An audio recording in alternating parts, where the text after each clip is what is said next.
વિદ્યાર્થી મિત્રો, આજે આપણે લોકડાઉન સ્ટડી તરીકે ઓનલાઈન ધોરણ 9 નું પ્રથમ પ્રકરણ ભારતમાં બ્રિટિશ સત્તાનો ઉદય અભ્યાસ કરીશું. સામાજિક વિજ્ઞાનનો પહેલો પાઠ આજે આપણે ભણવાના છીએ. આપણે બધા જાણીએ છીએ કે ભારતમાં આશરે 200 વર્ષ સુધી બ્રિટિશરોએ શાસન ભોગવ્યું. તો એ બ્રિટિશ સત્તાનો ઉદય ભારતની અંદર, ઉદય એટલે શું? તો કે બ્રિટિશ સત્તાનો પાયો ભારતમાં કઈ રીતે ન થાય, આપણે આજે એ પાઠ ઉપર, એ વિષય ઉપર અભ્યાસ કરવાનો છે. સૌથી પહેલી વાત કરીએ તો ભારતનું સાંસ્કૃતિક અને વ્યાપારિક ઉપરાંત આર્થિક રીતે ખૂબ જ મહત્વ રહ્યું છે. પ્રાચીન સમયથી ભારત આર્થિક દ્રષ્ટિએ સમૃદ્ધ દેશ રહ્યો છે, જેમાં ભારતના ભૌગોલિક વિસ્તારની વાત કરીએ તો ભારતને ત્રણેય બાજુથી દરિયા કિનારો મળ્યો છે. પરિણામ સ્વરૂપે ભારત યુરોપ ઉપરાંત અન્ય ઘણા બધા દેશો સાથે વર્ષોથી, સદીઓથી વેપાર કરતો આવ્યો છે. એટલે ભારત આર્થિક દ્રષ્ટિએ એક સમયે સમૃદ્ધ દેશ હતો. યુરોપના તમામ દેશ, પછી તે ફ્રાન્સ હોય, ઇંગ્લેન્ડ હોય કે હોલેન્ડ હોય કે પછી ડેનમાર્ક હોય, દરેકનો વેપાર ભારત સાથે પ્રાચીન સમયની અંદર થતો. હવે ભારતનો પ્રાચીન સમયમાં જે આ વેપાર થતો એ કઈ રીતે થતો? તો કે ભારત અને યુરોપ વચ્ચે જે વેપાર થતો એનું મુખ્ય વેપારી મથક હતું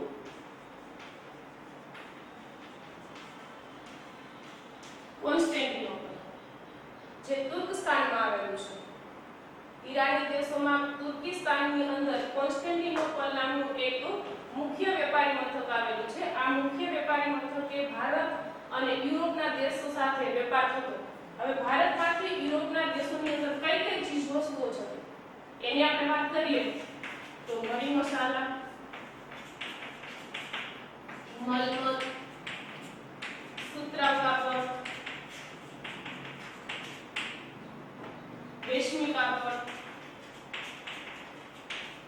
ગળી વગેરે જેવી ચીજ વસ્તુઓ ભારતમાંથી યુરોપના દેશોની અંદર નિકાસ થતી અને એનું મુખ્ય વેપારી મથક કોન્સ્ટેન્ટિનોપલ. અને આ કોન્સ્ટેન્ટિનોપલનું પતન ઈસવીસન 1453 માં થયું. કઈ રીતે? તો કે તુર્ક ઇસ્લામોએ કોન્સ્ટેન્ટિનોપલ નામનું જે વેપારી મથક હતું એ વેપારી મથક 1453 માં તુર્કી એટલે કોણ? તો કે તુર્ક ઇસ્લામોએ કોન્સ્ટેન્ટિનોપલ નામનું વેપારી મથક જીતી લીધું. પરિણામ સ્વરૂપે 1453 માં કોન્સ્ટેન્ટિનોપલનું પતન થયું. એટલે યુરોપ અને ભારત વચ્ચેનો વેપાર બંધ થયો. પરંતુ યુરોપના લોકોને ભારતની વગેરે જેવી ચીજવસ્તુઓ જેમ કે મરી મસાલા, મલમલ, સુતરાઉ કાપડ, રેશમી કાપડ, ભારતમાંથી જતી ગળી વગેરે જેવી ચીજવસ્તુઓ વિના યુરોપિયન દેશોને ચાલે તેમ નહોતું. કારણ કે એના દેશની અંદર આવી ચીજવસ્તુઓનું ઉત્પાદન નહોતું અને ભારતમાં એનું મોટા પાયે ઉત્પાદન થતું. એટલે ભારતમાંથી આ બધી જ ચીજવસ્તુઓ છે તે યુરોપમાં જવી ખૂબ જ જરૂરી હતી. એટલે યુરોપના લોકોને નવા જળમાર્ગની શોધ કરવાની જરૂર પડી. જો નવો જળમાર્ગ ન શોધાય તો યુરોપના લોકોને ભારત સાથેનો વેપાર છે તે બંધ થાય અને ભારતના લોકોની ભારતમાંથી જતી જે ચીજવસ્તુઓ છે તે ચીજવસ્તુ વિના યુરોપિયન લોકો ચલાવી શકે તેમ હતા નહીં. એટલા માટે નવા જળમાર્ગની શોધ કરી.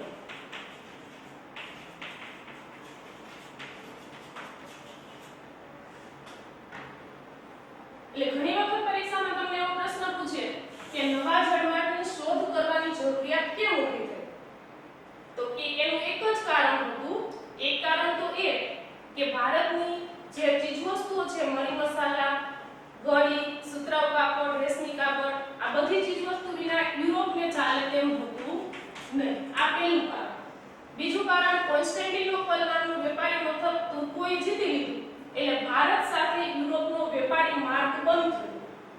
હવે એ માર્ગે વેપાર નહોતો થતો એટલે નવા જળમાર્ગના શોધની જરૂરિયાત ઊભી થઈ. હવે નવા જળમાર્ગ શોધવા માટેના ઘણા બધા સાહસવીરોએ પ્રયત્ન કર્યા.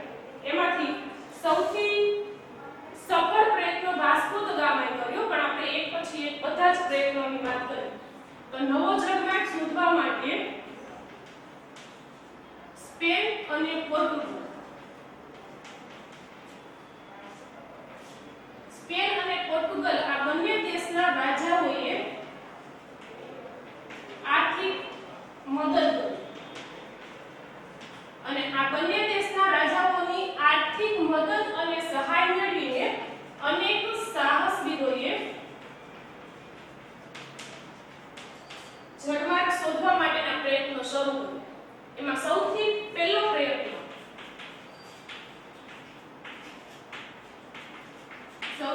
પ્રયત્ન કોણે કર્યો તો કે બાર્થોલોમ્યુ ડાયસ. બાર્થોલોમ્યુ ડાયસ નામનો એક યુરોપિયન સાહસવીર હતો જેમને સ્પેનના અને પોર્ટુગલના રાજાની આર્થિક મદદ મેળવી અને નવો જળમાર્ગ શોધવા માટેનો પ્રથમ પ્રયત્ન કર્યો. પરંતુ બાર્થોલોમ્યુ ડાયસ છે તે જળમાર્ગ શોધવામાં સફળ રહ્યો નહીં. એમનો પ્રયત્ન માત્ર ક્યાં આવીને અટકી ગયો તો કે કેપ ઓફ ગુડ હોપ. આફ્રિકાની દક્ષિણ દિશાનો એક ટાપુ છે જે આફ્રિકાની એક્ઝેક્ટ દક્ષિણે આવેલો છે. એટલાન્ટિક મહાસાગરનો આ ટાપુ કેપ ઓફ ગુડ હોપ પોર્ટુગલથી નીકળી અને બાર્થોલોમ્યુ ડાયસ છે તે માત્ર કેપ ઓફ ગુડ હોપ સુધી જ પહોંચી શકે છે. ત્યાંથી તેમનો પ્રયત્ન અટકી જાય છે અને ભારત આવવા માટે તે જળમાર્ગ શોધવામાં સફળ રહેતો નથી. એટલે બાર્થોલોમ્યુ ડાયસનો પ્રયત્ન નિષ્ફળ ગયો. હવે વાત કરીએ આપણે બીજો પ્રયત્ન.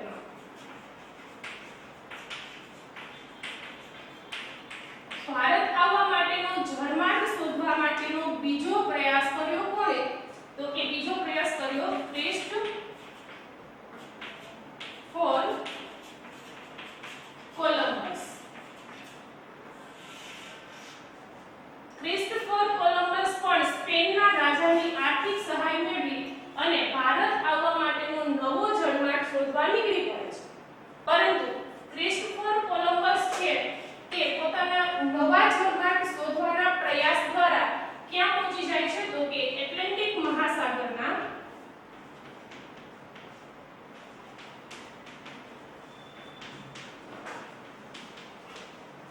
વેસ્ટ ઇન્ડિઝમાં.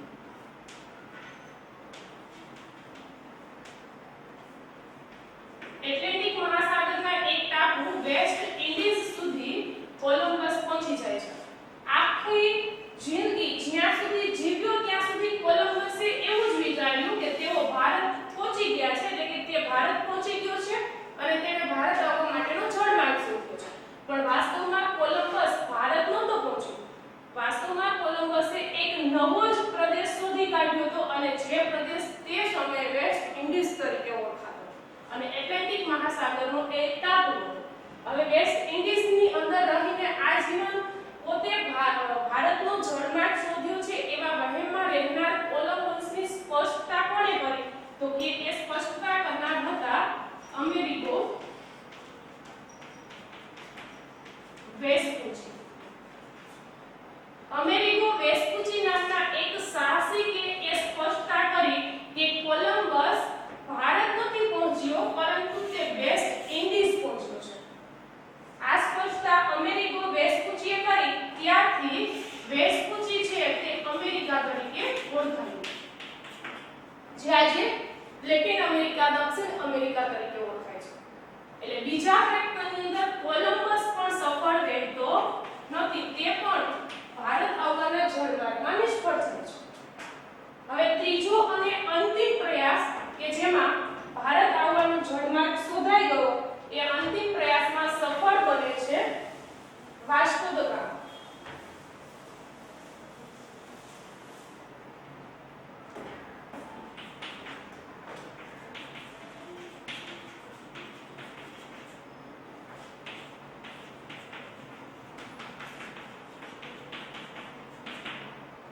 એક પોર્ટુગલનો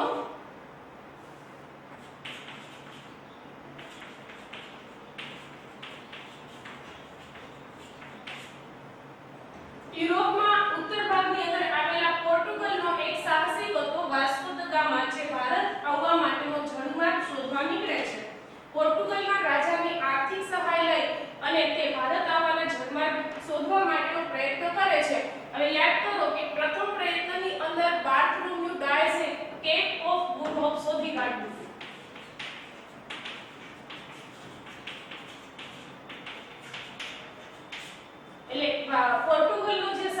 છે વાસ્કો દ ગામા તે પોર્ટુગલથી નીકળી અને સીધો કેપ ઓફ ગુડ હોપની ભૂસી સુધી પહોંચે છે. ત્યાંથી એને આગળ જ નવો માર્ગ શોધવાનો હતો. કેપ ઓફ ગુડ હોપથી આગળ ભારતનો એક ખલાસી હતો, જે ભારતના ખલાસીનું નામ હતું અહેમદ ઇબ્ન મજીદ.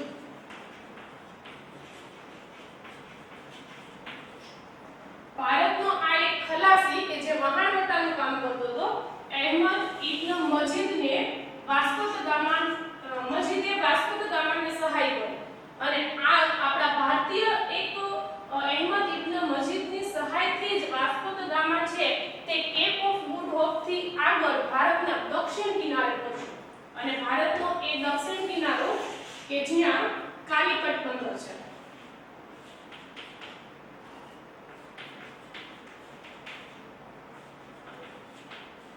ભારતના દક્ષિણ કિનારે કાલિકટ બંદરે પહોંચવામાં વાસ્કો દ ગામા સફળ રહ્યો અને એ સમય હતો 1498.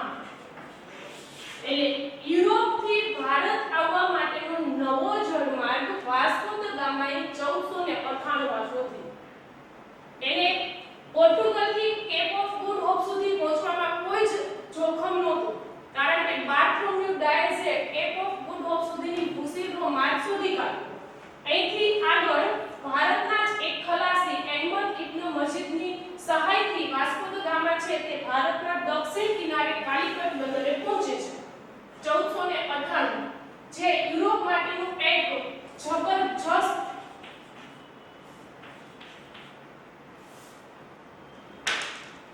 યુરોપિયન પ્રજા માટેનું એક જબરજસ્ત સાહસ હતું, કારણ કે 1498 પછી યુરોપના લોકોને ભારત આવવા માટેના દ્વાર ઉઘાડા થયા. આ રીતે જોઈએ તો 1498 એટલે 15મી સદીનો અંત ભાગ. 15મી સદીના અંત ભાગની અંદર ભારતમાં સૌથી પહેલી યુરોપિયન પ્રજાએ જો પગ આપ્યો હોય, મૂક્યો હોય તો તે હતી પોર્ટુગલ પ્રજા, જે ફિરંગીઓ તરીકે ઓળખાય છે. 1498 માં ભારતના દક્ષિણ ભાગનો રાજા હતો ઝામોરિન. પોર્ટુગીઝ વાસ્કો દ ગામાએ ઝામોરિનની મંજૂરી લીધી અને તેની પરવાનગી લઈ તેમણે ભારતના દક્ષિણ ભાગની અંદર વેપાર શરૂ કર્યો. આમ નવા જળમાર્ગ દ્વારા ભારતની અંદર 1498 પછી પોર્ટુગલ લોકો એ ઝામોરિનની પરવાનગીથી વેપાર શરૂ કર્યો અને 1498 થી ભારતમાં નવેસરથી યુરોપિયન પ્રજાનો વેપાર શરૂ થયો. હવે આપણે જોઈએ કે યુરોપિયન પ્રજામાં સૌથી પહેલા પોર્ટુગલ આવ્યા, પણ ત્યાર પછી ફ્રેન્ચ પ્રજા, ડચ, ડેનમાર્કના ડેનિશ લોકો આ બધા ભારતની અંદર કઈ રીતે આવ્યા? તો યુરોપિયન પ્રજાનું ભારતમાં આગમન થયું, તેમનો વેપાર શરૂ થયો અને એ વેપાર મજબૂત બન્યો અને અંતે બ્રિટિશરો ભારતની સત્તા હાથમાં લઈ લે છે. આપણો મુદ્દો આ છે કે બ્રિટિશરોએ ભારતની સત્તાનો ઉદય ભારતમાં કઈ રીતે કર્યો.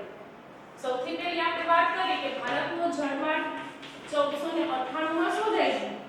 એનો મતલબ એવો કે યુરોપનો ભારતની અંદર વેપાર 1498 થી શરૂ થઈ ગયો. હવે એ યુરોપિયન પ્રજાએ ભારતમાં વેપારને મજબૂત બનાવ્યો અને એ બધી પ્રજાઓમાં બ્રિટિશરો જ કેમ સર્વોપરી બન્યા અને તેમનો જ વેપાર કેમ વધારે મજબૂત બન્યો એની આપણે વાત કરીએ.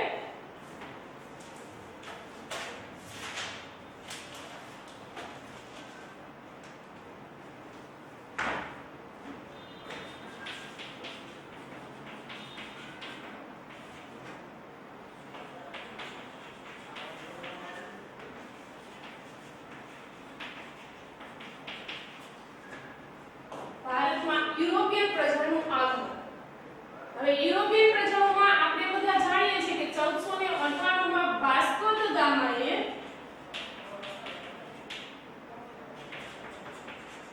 જળમાર્ગ શોધ્યો. એટલે સૌથી પહેલી કઈ પ્રજા આવી હોય તો કે પોર્ટુગલ.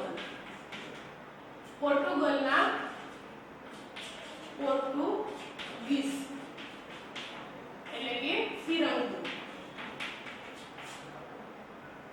સૌથી પહેલો વેપાર ભારતની અંદર 1498 માં પોર્ટુગીઝ પ્રજા એટલે ફિરંગીઓ દ્વારા શરૂ થયો અને તેમને વેપારી મંજૂરી આપનાર હતો ભારતનો જ એક રાજા ઝામોરિન.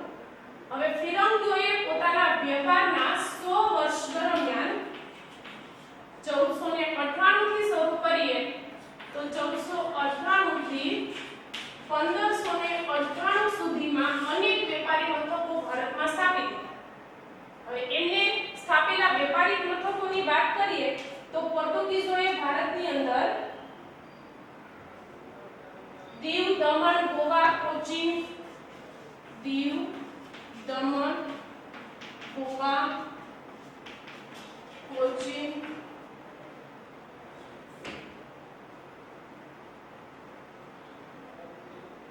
અને મલ્લા. પોર્ટુગીઝો ભારતના દક્ષિણ ભાગની અંદર આવેલા હતા એટલે તેમનો વેપાર પણ ભારતના દક્ષિણ ભાગથી શરૂ થયો. 1498 થી 1598 ના 100 વર્ષની અંદર પોર્ટુગીઝોએ દીવ, દમણ, ગોવા, કોચીન અને મલાક્કા આવા અનેક ભારતના પ્રમુખ બંદરો ઉપર પોતાનો વેપાર શરૂ કરી દીધો અને ત્યાં પોતાની વેપારી કોઠીઓ છે તે સ્થાપી દીધી. હવે ફિરંગીઓ બાદ ભારતમાં આવનાર જો બીજી પ્રજા હોય તો તે હતા ડેનમાર્કના ડેનિશ લોકો અને હોલેન્ડના ડચ લોકો.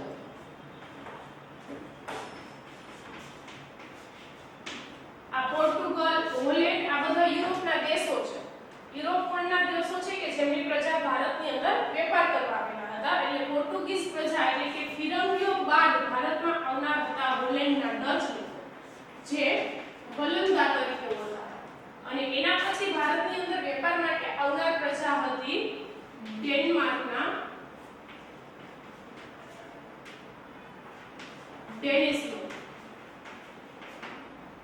આમ હવે ભારતની અંદર ત્રણ પ્રજા વેપાર કરતી હતી. એક પોર્ટુગલના પોર્ટુગીઝ, બીજા હોલેન્ડના ડચ અને ત્રીજા ડેનમાર્કના ડેનિશ. આ ત્રણ લોકોએ ભારતમાં મજબૂત વેપાર શરૂ કર્યો. એમના વેપારથી આકર્ષાઈને હવે ભારતમાં આવનાર પ્રજા હોય તો તે હતા બ્રિટિશો. ઈસવીસન 1600 ની અંદર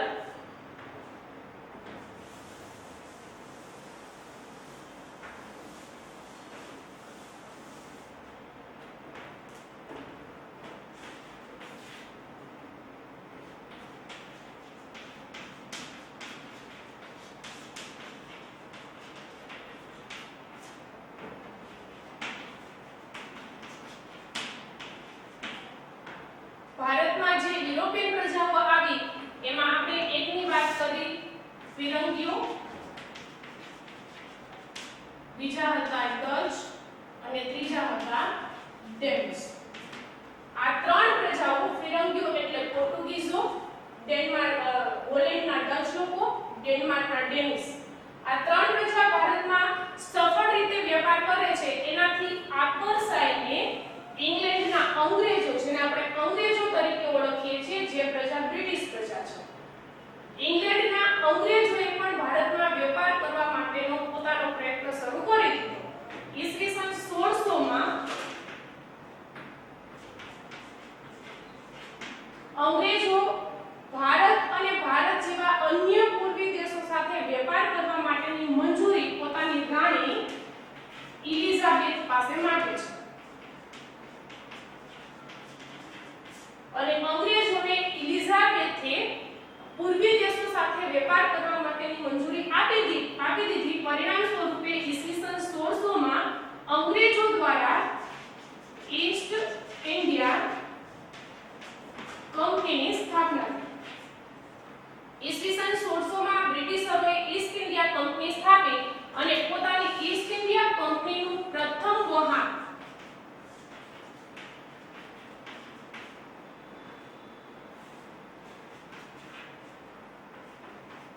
ભારતમાં મોકલ્યું.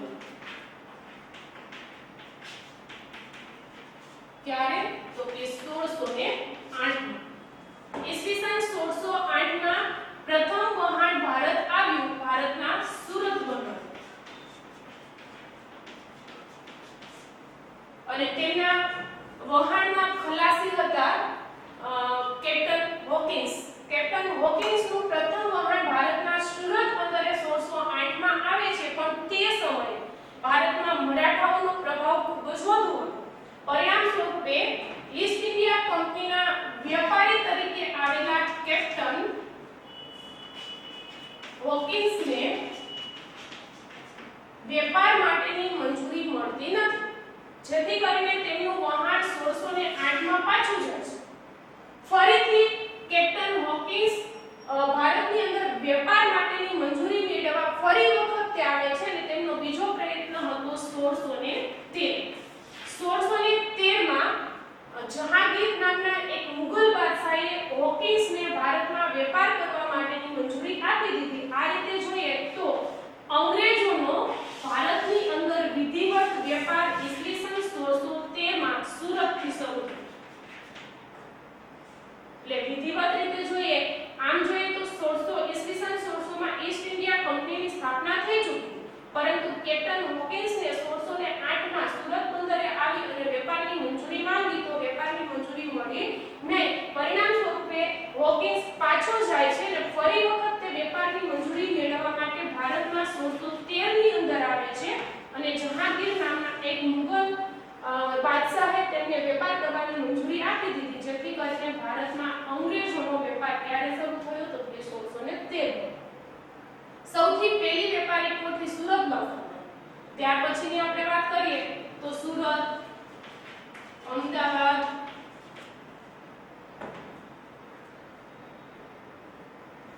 ભરૂચ. સુરત, અમદાવાદ, ભરૂચ જેવા પશ્ચિમ રાજ્યોની અંદર અને પશ્ચિમ વેપારી મથકોની અંદર અંગ્રેજોએ પોતાની વેપારી કોઠીઓ સ્થાપી, પરંતુ મરાઠા અને એ સમયની મૈસૂર પ્રજાથી ડરી અને અંગ્રેજો છે તે પોતાનો વેપાર કરવા માટે દક્ષિણ પૂર્વ દિશા તરફ જાય છે. દક્ષિણ પૂર્વ દિશા તરફ એટલે બંગાળ, બિહાર અને ઓરિસ્સા તરફ તે પોતાના વેપારી મથકોને સ્થાપવા માટેનો પ્રયત્ન શરૂ કરે છે. એટલે હવે 1613 પછી અંગ્રેજોએ સુરત, અમદાવાદ, ભરૂચ ઉપરાંત દક્ષિણ પૂર્વ રાજ્યોમાં મછલીપટ્ટનમ એટલે કે આંધ્રપ્રદેશ,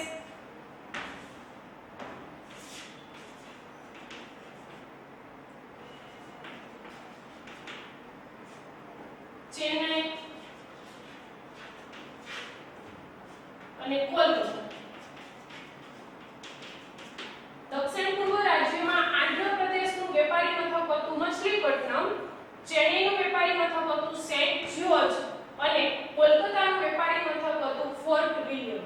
આ ત્રણ વેપારી કોઠીઓ સ્થાપી હવે અંગ્રેજોએ સુરત, અમદાવાદ, ભરૂચ, આંધ્રપ્રદેશ, કોલકાતા અને ચેન્નઈ આ બધી જ વેપારી મથકોના એક સંયુક્ત સંચાલન માટે વડુ મથક બનાવ્યું મુંબઈ. એટલે ગુજરાતના વેપારી મથકો સુરત, અમદાવાદ, ભરૂચ ઉપરાંત દક્ષિણ પૂર્વ રાજ્યના વેપારી મથકો આંધ્રપ્રદેશ, ચેન્નઈ અને કોલકાતા બધાનું એક જ જગ્યાએ સંચાલન થઈ શકે એ હેતુથી અંગ્રેજોએ મુંબઈને વડુ મથક બનાવ્યું.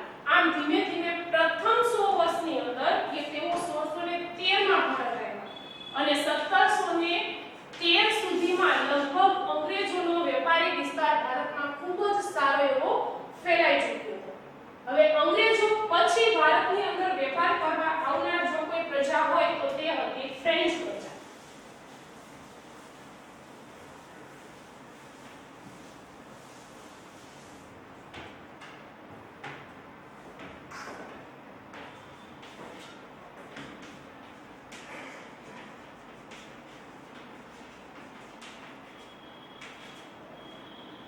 ભારતમાં 1613 સુધી ચાર પ્રજા ભારતમાં આવી, જેમાં આપણે જોયું એક હતા ફિરંગી, બીજા હતા ડચ, ત્રીજા હતા ડેનિશ અને ચોથા હતા અંગ્રેજો એટલે કે બ્રિટિશરો. આ બધાના વેપારનો એક મજબૂત વેપાર અને સફળ વેપારથી આકર્ષાઈને ફ્રેન્ચ લોકો પણ ભારતમાં વેપાર કરવા માટે આવે છે. French East India company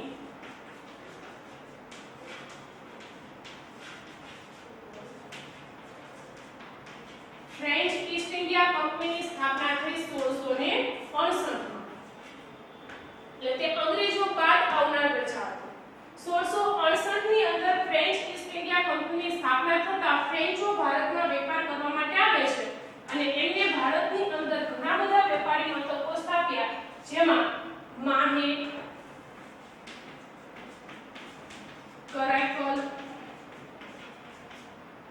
Pondicherry,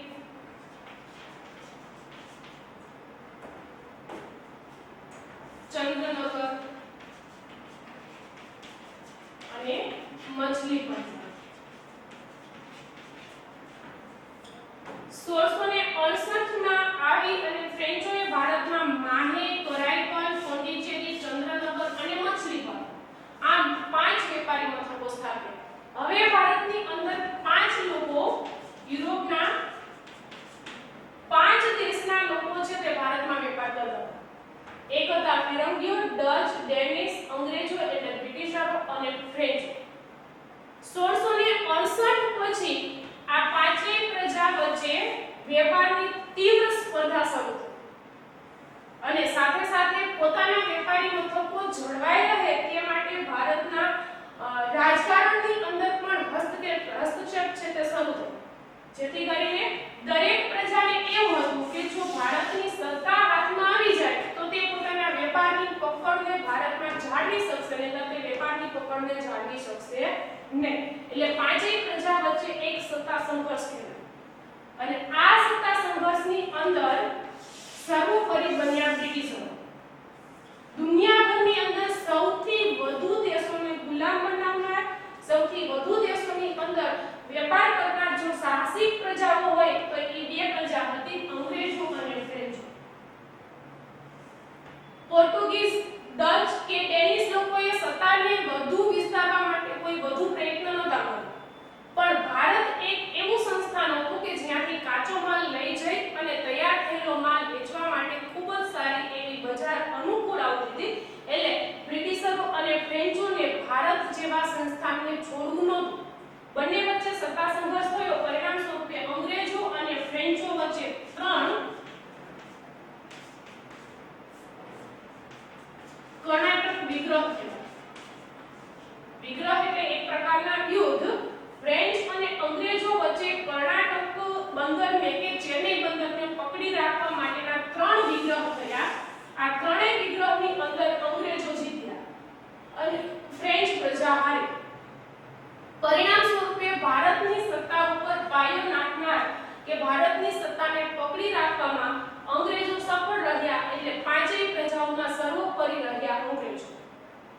આ સત્તા સંઘર્ષની અંદર હારીને ડચ અને ડેનિશ લોકો કાયમને માટે વિદાય લે છે. હવે ભારતમાં 1668 પછી ડચ અને ડેનિશ લોકો છે તે ભારતમાં વેપાર માટે રોકાતા નથી, એ કાયમ માટે વિદાય લે છે. તો ભારતમાં કેટલી પ્રજા વેપાર કરે છે? તો કે 3. એક છે ફિરંગીઓ, બીજા છે અંગ્રેજો અને ત્રીજા છે ફ્રેન્ચ. એમાં ફિરંગીઓ એટલે પોર્ટુગીઝ અને ફ્રેન્ચ પોતાની પાસે જેટલા સંસ્થાનો હતા એટલા સંસ્થાનોને પકડીને બેસે છે. તે પોતાના વેપારી મથકો વધારવાના પ્રયત્ન કરતા નથી. તો વેપારી મથકો વધારવાના પ્રયત્ન કોણ કરે છે? તો કે અંગ્રેજો. એટલે આપણે કહીએ કે અંગ્રેજોએ ભારતને ગુલામ બનાવ્યું, પણ વાસ્તવમાં ભારતની અંદર યુરોપના ઘણા બધા દેશોની પ્રજાએ વેપાર કર્યો છે, પણ ભારતની સત્તાને હાથમાં લેનાર કોઈ પ્રજા હોય તો તે હતા અંગ્રેજો.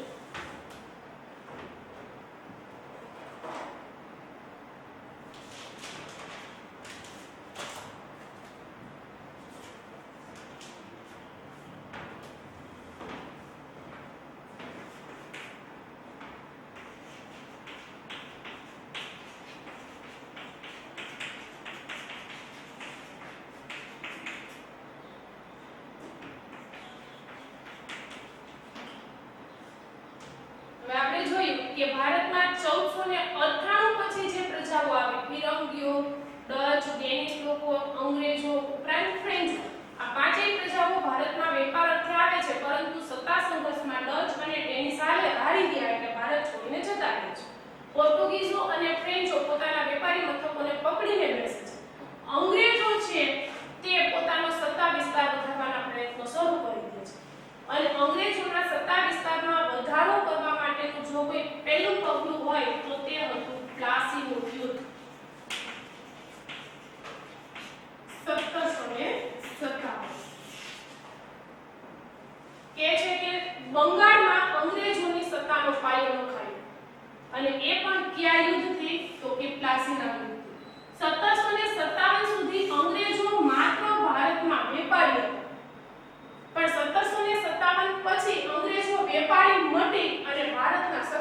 ગણવાનો પ્રયત્ન શરૂ કરી દે છે.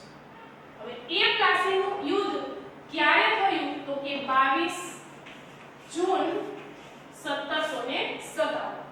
પ્લાસીનું યુદ્ધ થવાના કારણોમાં મૂળ કારણ હતું અંગ્રેજોની સત્તાનો પાયો ન હતો, પણ એનું એક કારણ એ પણ હતું કે તે સમયનો બંગાળનો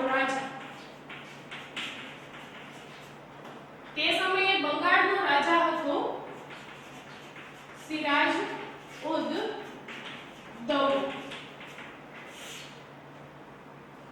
સિરાજ ઉદ દૌલા નામનો એ બંગાળનો રાજા ઉતાવળિયા સ્વભાવનો હતો અને તેના ઉતાવળિયા સ્વભાવને કારણે જ પોતાના જ રાજ્યની અંદર પોતાના જ રાજ્ય અધિકારીઓમાં ઘણા બધા અધિકારીઓ સિરાજ ઉદ દૌલાના વિરોધી હતા.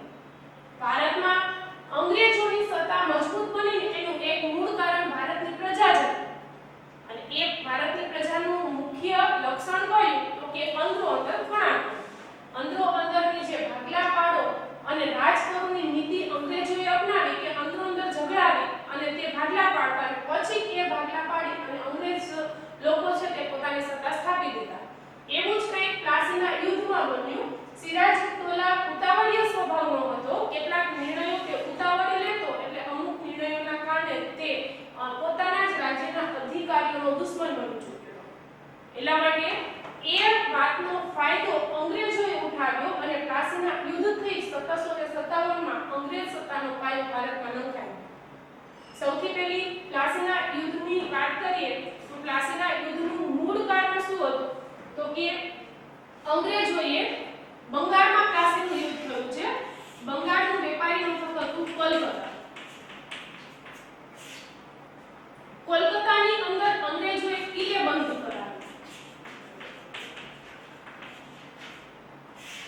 એ કિલ્લેબંધી કરાવવા માટે અંગ્રેજોએ ત્યાંના રાજા સિરાજ ઉદ દૌલાની મંજૂરી લેવી પડી.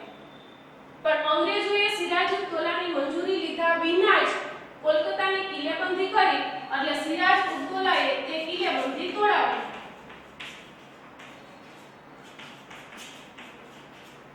હવે કિલ્લેબંધી તોડાવી નાખી. આ વાત અંગ્રેજોને રૂચી નહીં.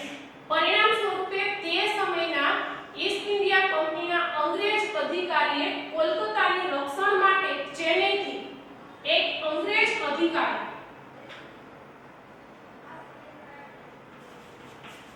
રોબર્ટ ક્લાઇવને બોલાવ્યો. રોબર્ટ ક્લાઇવ છે તે ચેન્નઈનો અધિકારી હતો. એને ચેન્નઈથી અંગ્રેજ કોલકાતાના અધિકારીએ ચેન્નઈથી રોબર્ટ ક્લાઇવને કોલકાતા બોલાવ્યો એટલે બંગાળ બોલાવ્યો. રોબર્ટ ક્લાઇવ એક સૈન્ય લઈ અને બંગાળ આવે છે. હવે રોબર્ટ ક્લાઇવે અંગ્રેજોએ જે કોલકાતાની કિલ્લેબંધી કરી હતી એ કિલ્લેબંધી સિરાજ ઉદ દૌલાએ તોડાવી નાખી. પરિણામ સ્વરૂપે કોલકાતાના અંગ્રેજ અધિકારીઓએ પોતાના વેપારી મથકના રક્ષણના બહાના હેઠળ સિરાજ ઉદ દૌલાએ કરેલું જે કિલ્લેબંધી તોડાવી એ બાબત એના બદલામાં એને રોબર્ટ ક્લાઇવે સિરાજ ઉદ દૌલા સામે યુદ્ધ જાહેર કર્યું.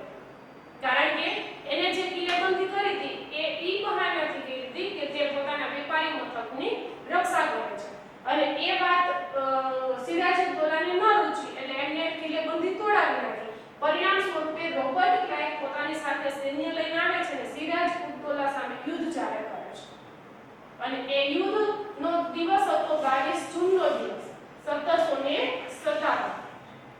પશ્ચિમ બંગાળના મુર્શિદાબાદથી 38 કિલોમીટર દૂર પ્લાસીનું મેદાન હતું અને ઈ પ્લાસીના મેદાનની અંદર યુદ્ધ થયું. યુદ્ધમાં રોબર્ટ ક્લાઇવ જીતે છે અને સિરાજ ઉદ દૌલાની હાર થાય છે. એનું મૂળ કારણ શું હતું તો કે સિરાજ ઉદ દૌલાના વિરોધી.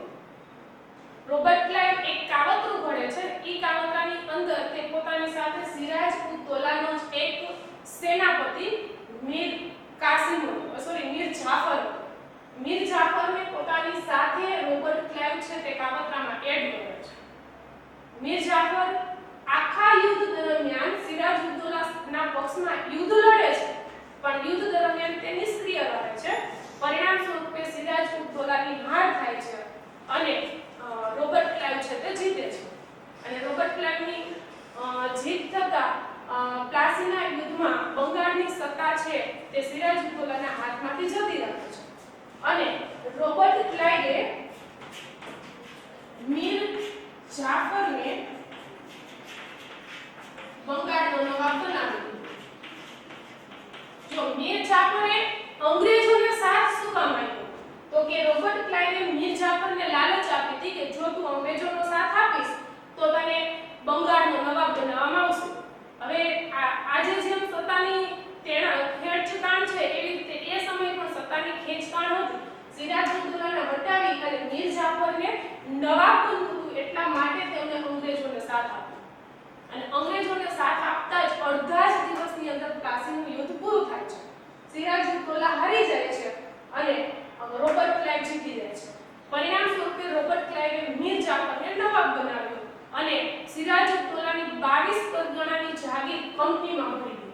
જો અહીંથી જ ભારતની લૂંટ શરૂ થઈ ગઈ। પ્લાસીનું યુદ્ધ એટલે 1757 પહેલી જ અંગ્રેજોની લૂંટ। કઈ લૂંટ તો કે સિરાજુદ્દૌલા પાસેથી પોતાની રાજગાદી અંગ્રેજોએ લૂંટી લીધી। એટલું જ નહીં, સિરાજુદ્દૌલાના 24 ગામની જાગીર પણ અંગ્રેજોએ કંપનીમાં ભેળી દીધી। અહીંથી કંપની સત્તાનો પાયો નંખાયો અને ભારતની સત્તા છે તે નબળી પડી। આમ પ્લાસીના યુદ્ધથી અંગ્રેજોના સત્તા વિસ્તારનો આરંભ શરૂ થઈ ગયો। એમાં આગમાં ઘી હોવાનું કાર્ય કર્યું બીજું યુદ્ધ બક્સરનું।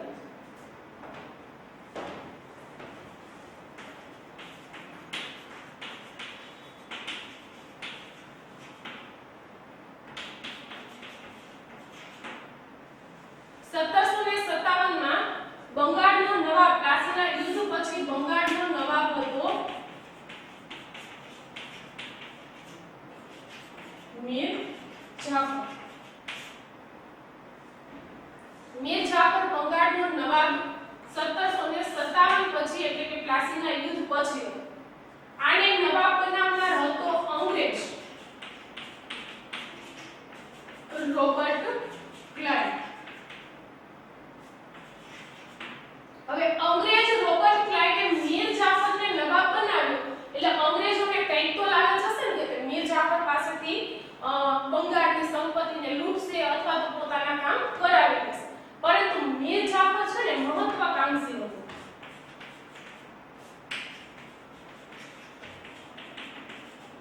એ અંગ્રેજોની વાતમાં આવે તેમ હતો નહીં। મીર જાફરને નવાબ જ અંગ્રેજોએ બનાવ્યો અને અંગ્રેજો પોતાના કામ કઢાવવા માટે મીર જાફર પાસે જાય તો મીર જાફર બહુ અંગ્રેજોનું ધ્યાનમાં નહોતો લેતો।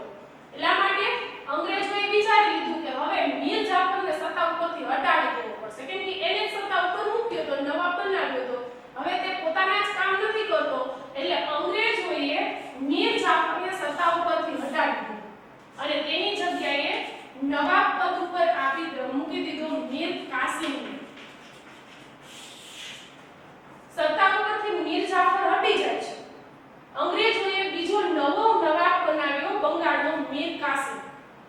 હવે અંગ્રેજોને કેવું હતું કે મીર જાફરે પોતાના કામ ન કર્યા એટલે મીર કાસિમ તેમના કામ કરશે પણ મીર કાસિમ મીર જાફર કરતા પણ વધુ મહત્વાકાંક્ષી હતો। અંગ્રેજો કે એ મીર કાસિમ પણ નહોતો કરતો એટલે પાછું ઈસવીસન 1764 માં અંગ્રેજોએ મીર કાસિમને પણ સત્તા ઉપરથી હટાવ્યો અને ફરી એક વખત મીર કાસિમ પછી મીર જાફરને નવાબ બનાવ્યો। પ્લાસીના યુદ્ધ પછી મીર જાફર નવાબ હતો। અંગ્રેજોને થયું કે મીર જાફર એનું કામ કરશે પણ મીર જાફરની મહત્વાકાંક્ષાને કારણે અંગ્રેજોનું કામ નહોતું થતું એટલે અંગ્રેજોએ મીર જાફરને સત્તા ઉપરથી હટાવી દીધું મીર કાસિમને નવાબ બનાવ્યો પણ મીર કાસિમ પાસે કામ નહોતું થતું એટલે અંગ્રેજોએ પાછો મીર કાસિમને સત્તા ઉપરથી હટાવી દીધો અને ફરી વખત મીર જાફરને નવાબ બનાવ્યો। આ વાત મીર કાસિમને ન રૂચી એટલે મીર કાસિમ મદદ મેળવવા માટે અવધ જાય છે અવધના નવાબ પાસે। તે સમયે અવધના નવાબ પાસે મીર કાસિમ મદદ મેળવવા ગયો। જ્યારે મીર કાસિમ અવધ ગયો ત્યારે મુઘલ બાદશાહ શાહ આલમ અવધના, જ્યારે મીર કાસિમ અવધ આવે છે ત્યારે અવધના દરબારની અંદર અવધનો નવાબ પણ હતો અને મુગલ બાદશાહ શાહ આલમ પણ હતો અને મીર કાસિમે બધી જ પોતાની વાત કરી કે અંગ્રેજોએ આવી રીતે મને સત્તા ઉપરથી હટાવી અને મીર જાફરને નવાબ બનાવી દીધો, એટલા માટે મારે અયોધ્યાના નવાબના સૈન્યની મદદ જોઈએ છે. આ વાત શાહ આલમે પણ સાંભળી. એટલે હવે ત્રણ સૈન્ય ભેગા થાય છે, એક મીર કાસિમનું સૈન્ય, બીજું અવધના નવાબનું સૈન્ય અને ત્રીજું મુગલ બાદશાહ શાહ આલમનું સૈન્ય. આ ત્રણેય સંયુક્ત સૈન્ય દ્વારા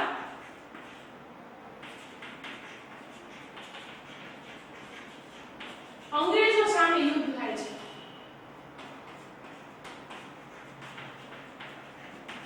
અને ત્રણેય સંયુક્ત સૈન્ય અને અંગ્રેજો સાથે જે યુદ્ધ થયું તે યુદ્ધ હતું બક્સરનું યુદ્ધ, જે બંગાળના બક્સર મુકામે થયું.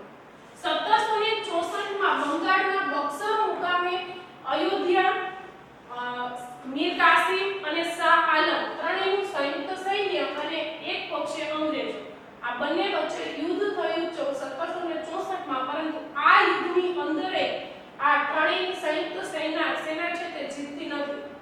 જીત કોની થાય છે તો કે અંગ્રેજોની. અંગ્રેજો જીત્યા અને આ સંયુક્ત સૈન્ય છે તે હારી. પરિણામ સ્વરૂપે તે સમયે એવું હતું કે જે લોકો યુદ્ધ હારે એને યુદ્ધ દંડ ભરવાનો અને જે યુદ્ધ જીતે એને યુદ્ધ દંડ વસૂલવાનો. તો અહીંયા અંગ્રેજોની જીત થાય છે અને સંયુક્ત સૈન્યની હાર થાય છે, એટલા માટે તેની પાસેથી અંગ્રેજ ઈસ્ટ ઇન્ડિયા કંપની યુદ્ધ દંડ જીતે છે અને વસૂલે છે. એ યુદ્ધ દંડના બદલામાં અંગ્રેજોને બંગાળ, બિહાર અને ઓરિસ્સા આ ત્રણ રાજ્યોની દીવાની સત્તા એટલે કે મહેસૂલ ઉઘરાવવાની સત્તા મળી જાય છે. હવે અંગ્રેજો પાસે એક તો બંગાળની રાજ્ય સત્તા આવી ગઈ. હવે રાજ્ય સત્તાની સાથે સાથે પ્રજા પાસેથી ટેક્સ, મહેસૂલ એટલે શું તો કે ટેક્સ, પ્રજા પાસેથી ટેક્સ ઉઘરાવવાની સત્તા પણ બક્સરના યુદ્ધથી અંગ્રેજોને મળી. કયા ત્રણ રાજ્યોની તો કે બંગાળ, બિહાર અને ઓરિસ્સા આ ત્રણ રાજ્યોની સત્તા તેમને મળી. પરિણામ સ્વરૂપે હવે અંગ્રેજો આર્થિક લૂંટ ચાલુ કરી દે છે, કેમ કે બંગાળ, બિહાર અને ઓરિસ્સા ત્રણેય રાજ્યોમાં દ્વિમુખી શાસન શરૂ થયું. તમે કહેશો કે દ્વિમુખી શાસન એટલે શું તો કે બે સત્તા ધરાવતું શાસન. એક બાજુ બંગાળ, બિહાર અને ઓરિસ્સામાં નવાબ શાસન ભોગવતા હતા, બીજી બાજુ ટેક્સ ઉઘરાવવાનું કામ અંગ્રેજો કરતા હતા. આ બંને વચ્ચે પીછલાવાનું કાર્ય પીછલાવાનું થતું હતું પ્રજાને, કેમ કે પ્રજાને અંગ્રેજો કહે ત્યારે ટેક્સ આપવાનો અને રાજા અને નવાબ કહે એમ કરવાનું. એટલે પ્રજાને બે રાજાઓનું કે બે શાસકોનું ધ્યાનમાં રાખવાનું થતું હતું. પરિણામ સ્વરૂપે સૌથી વધારે આર્થિક લૂંટ બંગાળ, બિહાર અને ઓરિસ્સામાં. અહીંથી અંગ્રેજો હવે ભારતની સત્તાને વધુ મજબૂત બનાવવા માટેનો કાર્ય શરૂ કરી દે છે. ઈસવીસન 1773 માં નિયામક ધારો અમલમાં છે. બ્રિટિશ ઈસ્ટ ઇન્ડિયા કંપનીએ 1773 માં નિયામક ધારો બનાવ્યો. આ ધારા અનુસાર અંગ્રેજોની જેટલી વેપારી કોઠીઓ હતી ભારતની અંદર, એ દરેક વેપારી કોઠીઓનું ધ્યાન રાખવા માટે અંગ્રેજ ઈસ્ટ ઇન્ડિયા કંપની એક ગવર્નર જનરલ ભારત મોકલશે. 1773 થી આ શરૂ થયું. નિયામક ધારા અનુસાર એક અંગ્રેજ અધિકારી ભારત આવે, જે અધિકારી ગવર્નર જનરલ તરીકે ઓળખાતો અને એમને ભારતની અંદર આર્થિક અને કાયદાકીય કાર્યો કરવા. આ કાયદા અનુસાર 1773 માં ભારતનો સૌથી પહેલો પ્રથમ ગવર્નર જનરલ ભારત આવ્યો, જેનું નામ હતું વોરન હેસ્ટિંગ્સ.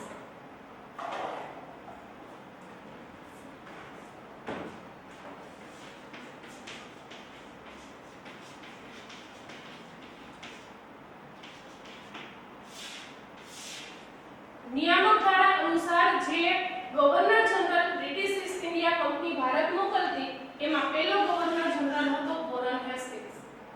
જે 1773 પછી ભારત આવે છે. અને ભારતની અંદર ગવર્નર જનરલ વોરન હેસ્ટિંગ્સને બે વિગ્રહ થયા. એમાં પ્રથમ વિગ્રહ હતો મરાઠા સાથે, જે મરાઠા વિગ્રહ તરીકે ઓળખાયો, પ્રથમ મરાઠા વિગ્રહ. વોરન હેસ્ટિંગ્સનો બીજો વિગ્રહ હતો મૈસૂર સાથે, જે બીજો મૈસૂર વિગ્રહ તરીકે ઓળખાય. હવે વોરન હેસ્ટિંગ્સ જ્યારે ભારત હતો ત્યારે ભારતના જ મહારાષ્ટ્રની અંદર સત્તા ભોગવતા મરાઠા અને મૈસૂરની અંદર સત્તા ભોગવતા મૈસૂર ટીપુ સુલતાન ઉપરાંત તે સમયના અન્ય જે સુલતાનો છે તે સુલતાનો સાથે વોરન હેસ્ટિંગ્સને વિગ્રહ થાય છે. બંને પ્રજાઓનું, મરાઠા અને મૈસૂરી બંને પ્રજાઓનું અંગ્રેજો ઉપરનું પ્રભુત્વ અને વર્ચસ્વ વધવા લાગે છે. પરિણામ સ્વરૂપે વોરન હેસ્ટિંગ્સ ભારતમાંથી વિદાય લે છે. અને વોરન હેસ્ટિંગ્સ પછી ભારતમાં બીજો ગવર્નર જનરલ આવે છે, જેનું નામ છે કોર્નવોલિસ. વોરન હેસ્ટિંગ્સ પછી ભારતમાં આવનાર બીજો ગવર્નર જનરલ કોર્નવોલિસને પણ ભારતમાં આવતા જ ટીપુ સુલતાન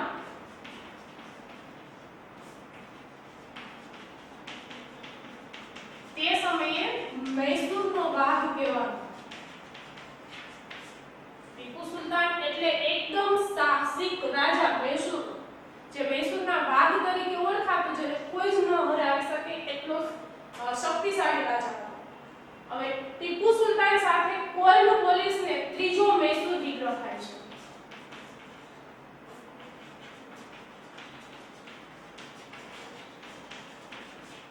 ત્રીજો મૈસૂર વિગ્રહ તેને કોર્નવોલિસ સાથે થાય છે. કોર્નવોલિસ ટીપુ સુલતાનને હરાવવા માટે મરાઠાનો સહાય લે છે. એટલે ત્યારે અંદરો અંદર એક રાજ્ય, જો ભારતની સ્થિતિ ત્યારે કેવી હતી કે અનેક રજવાડા હતા, પણ બધા રજવાડાનું એકતંત્રી શાસન નહોતું. એક રજવાડાનો રાજા બીજા રજવાડાના રાજાને હરાવી દે એટલે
પહેલી આપણે વાત કરીએ વેલેસ્લીની. વેલેસ્લીએ ભારતમાં બ્રિટિશ ઈસ્ટ ઇન્ડિયા કંપનીનો વિસ્તાર કઈ રીતે વધાર્યો?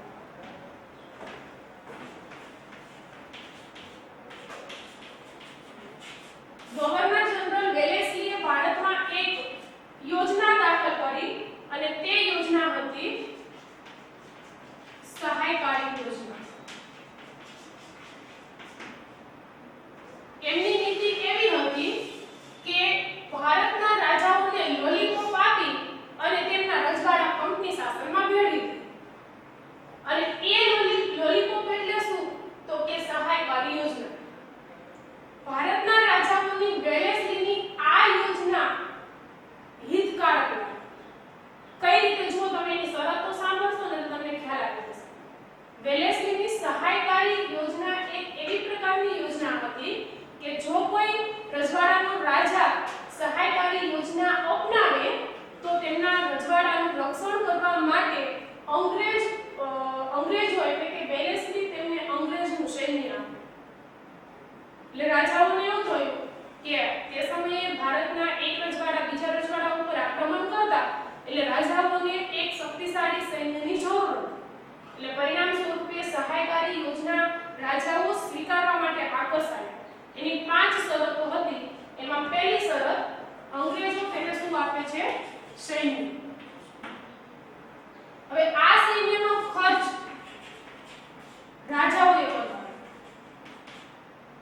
અંગ્રેજો, હવે તમને એવું લાગે કે અંગ્રેજો ફાયદા વિના પોતાનું સૈન્ય ભારતના રાજાઓને આપે? તો કે ના, એમાં અંગ્રેજોનો જ ફાયદો હતો, રાજાઓનો નહોતો.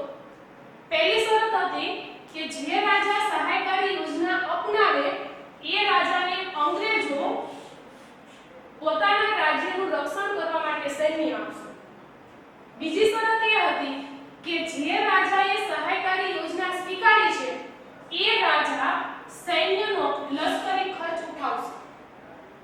ત્રીજી શરત એ હતી કે લશ્કર પોતાના રજવાડાની અંદર એક અંગ્રેજ અધિકારી રાખે. જે રાજા આ યોજના સ્વીકારે છે એ રાજાએ પોતાના રજવાડામાં દેખરેખ માટે એક અંગ્રેજી અધિકારી રાખ્યો. ચોથી શરત એ હતી કે તે અન્ય વિદેશી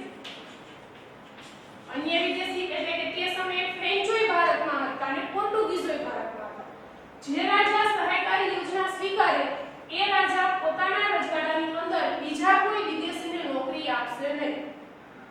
અને જો રાજા ખર્ચ ન ઉઠાવી શકે તો રાજાએ તેટલી ઉપજવાળો પ્રદેશ અંગ્રેજોને આપ્યો. આટલી શરતોને આધીન વેલેસ્લીએ સહાયકારી યોજના અમલમાં મૂકી. શરૂઆતમાં રાજાઓને એમ થઈ ગયું કે અંગ્રેજો સૈન્ય આપે છે તો એને રોટલા આપવામાં આપણને શું વાંધો છે? કોઈ પણ પ્રકારની આપણી ચિંતા કે ઝંઝટ નહીં. કેમ કે રાજાઓને એવું થયું કે આપણું સૈન્ય નાનું પડે તો બાહ્ય રાજાઓના આક્રમણનો આપણને ડર હોય તો અંગ્રેજોનું સૈન્ય આધુનિક શસ્ત્રોવાળું સૈન્ય છે જે આપણા રાજ્યનું રક્ષણ કરશે. એટલે રાજાઓને પહેલા આ બધી જ વાત ખૂબ જ મીઠી લાગી કે અંગ્રેજો આપણા રક્ષણ માટે જો સૈન્ય આપતા હોય તો એને આપણે ખર્ચ આપવો પડે.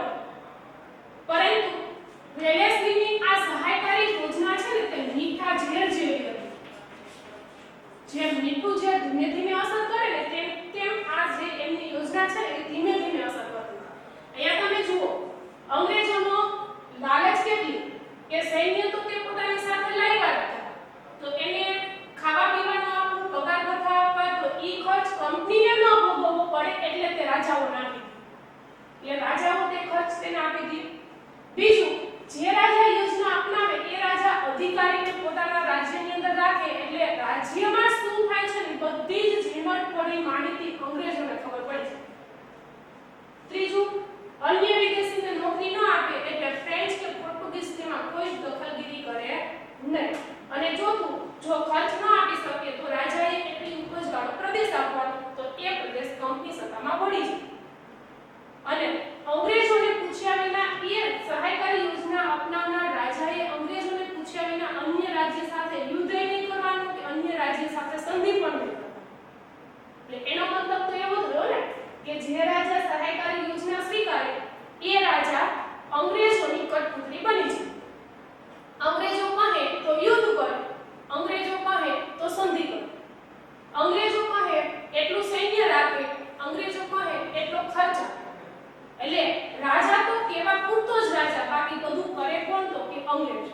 અને આ સહાયકારી યોજના અપનાવી અને વેલેસ્લીએ ભારતનો લગભગ ઘણો મોટો વિસ્તાર છે તે કંપનીમાં વહેંચ્યો. સૌથી પહેલી સહાયકારી યોજના સ્વીકારનાર રાજા હતો નિઝામ. હૈદરાબાદના નિઝામે સહાયકારી યોજના સ્વીકારી. ત્યાર પછી અવધના નવાબે પણ સહાયકારી યોજના સ્વીકારી. એટલું જ નહીં, સહાયકારી યોજના સ્વીકારનાર અન્ય રાજાઓની અંદર હતા ગાયકવાડ,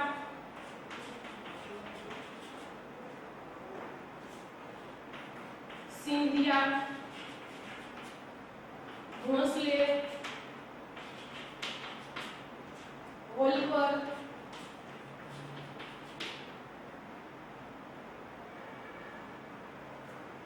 આ રીતે હૈદરાબાદના નિઝામે, અવધે, ગાયકવાડ, સિંધિયા, ભોંસલે અને હોલકર લગભગ ભારતનો દક્ષિણ ભાગ, ભારતનો ઘણો ખરો દક્ષિણ ભાગ વેલેસ્લીની સહાયકારી યોજના અપનાવી અને કંપની સત્તામાં ભળી ગયો.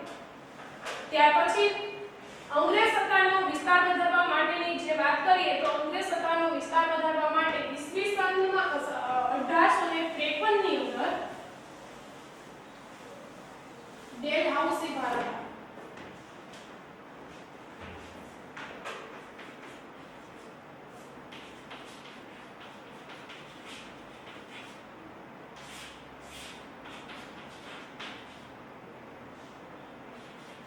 આશરે ડેલહાઉસી વેલેસ્લી ભારતમાંથી જાય છે એટલે કંપની સત્તાનો વિસ્તાર વધારવા માટે ગવર્નર જનરલ ડેલહાઉસી ભારત આવે છે, જેમનો સમય હતો આશરે 1853 ના અરસામાં. ડેલહાઉસી વેલેસ્લીએ મીઠા ઝેર જેવી નીતિ અપનાવી. ડેલહાઉસી એક ઉગ્ર સામ્રાજ્યવાદી નીતિ ધરાવતો રાજા હતો. ડેલહાઉસી એક એવો અંગ્રેજ હતો કે જે ઉગ્ર સામ્રાજ્યવાદી નીતિ અપનાવતો હતો. એટલે તેમણે ભારતમાં ખાલસા નીતિ અપનાવી.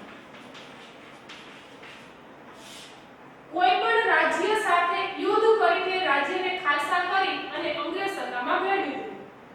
હવે એ ખાલસા નીતિ માટે તે ત્રણ બહાના આપતો હતો. એક વહીવટનું, બીજું કંપનીના દેવદારનું અને ત્રીજું અપુત્ર રાજાનું અવસર એટલે બિનવારસી રાજ્ય.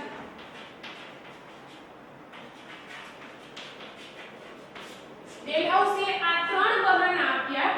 કેટલાક રાજ્યોને વહીવટ નબળો છે એવું કહી અને ખાલસા કર્યા, તો કેટલાક રાજ્યો કંપનીના દેણાદાર છે એવું કહી અને ખાલસા કર્યા, તો કેટલાક રાજ્યોમાં બિનવારસી રાજાઓ અવસાન પામ્યા છે એટલે કે બિનવારસી, તેમના કોઈ પોતાનો પુત્ર કે વારસદાર નથી એવા રાજાઓ અવસાન પામ્યા, એ રાજ્યો છે તે ખાલસા કર્યા અને કંપની સત્તામાં ભેળવી દીધા.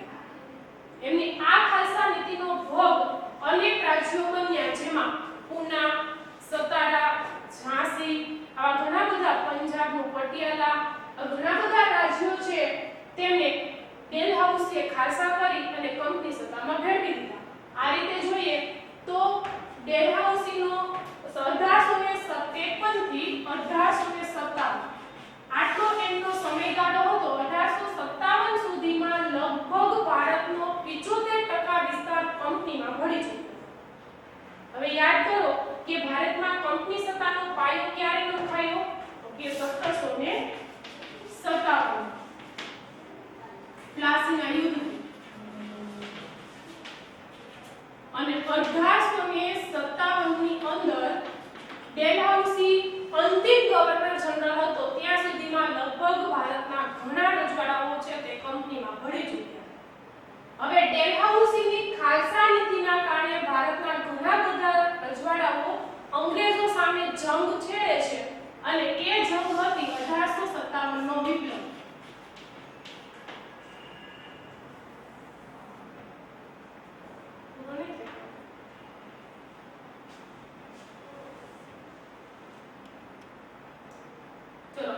સુધી અંગ્રેજોનો ભારતમાં વિસ્તાર કઈ રીતે વધ્યો આપણે એની વાત કરીએ. અને હવે પછી અંગ્રેજો સામે ભારતની અંદર આઝાદી મેળવવા માટેનો જે પ્રથમ 1857 નો વિપ્લવ થયો અને ભારતમાંથી અંગ્રેજોને દૂર કરવા માટેના જે પ્રયત્નો થયા એની વાત હવે પછીના આપણે લેક્ચરમાં કરીશું.